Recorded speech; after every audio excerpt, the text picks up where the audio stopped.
So there is a lot of horror stories going around at the minute from people having nosebleeds, burst blood vessels in your eyes, blood clots, coughing up blood, all sorts of really scary sounding things from the geek bars, the disposable vapes.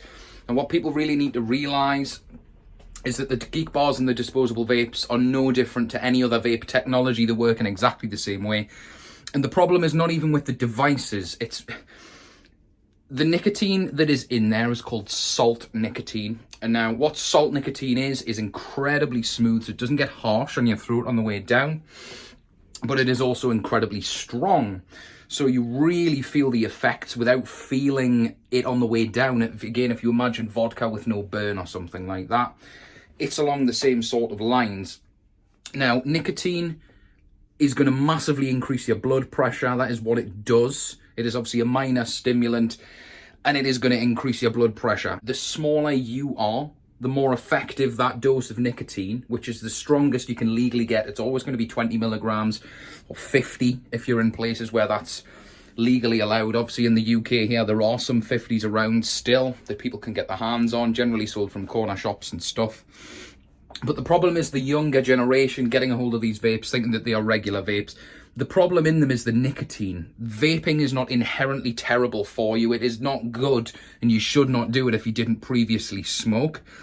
But people should not be jumping in at the deep end with the disposable vapes. They have an insane amount of nicotine in. And obviously, the smaller you are, the more effective that nicotine is going to be. And because it goes down so easily, it's a very, very toxic combination of things. So be careful out there, people. This is where the stories are coming from. People having that blood pressure increase. The most burstable blood vessels are going to be stuff like your eyes and your nose, causing nosebleeds.